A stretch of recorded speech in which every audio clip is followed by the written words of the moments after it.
Siamo giunti alla terza corsa, confronto riservato ai gentleman, 9 al via, 1 Viola Orsini, 2 Baui, 3 Zarzamora, 4 Penna Bianca Horse, 5 Vento Spritz, 6 Bliss del Circeo, seconda linea 7 Bassù ZS, 8 Bad Girl Fee, 9 Bramante. Cambio di scuderia, su Bramante sale Paolo Mazzieri.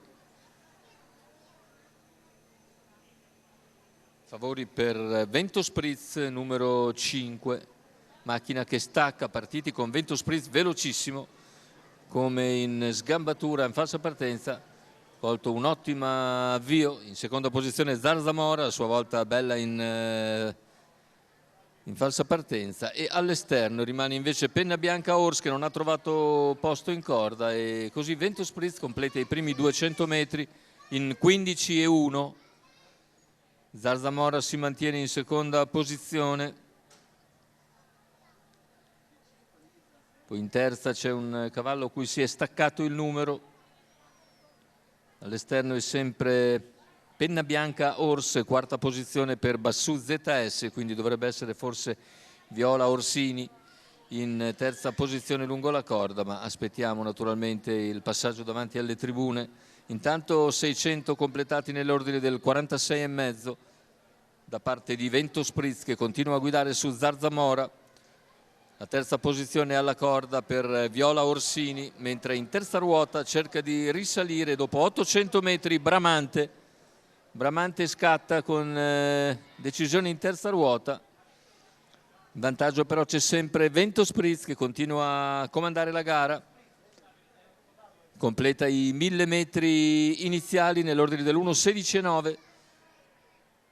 Si trascina sempre Zarzamora, quindi Viola Orsini, mentre cala Penna Bianca Horse, cala anche Bramante. 400 o poco più alla conclusione, con in vantaggio Vento Spritz, nella sua scia Zarzamora, poi Viola Orsini, ancora Bassù ZS, via via gli altri, con Zarzamora che prova a spostare su Vento Spritz all'ingresso in retta d'arrivo.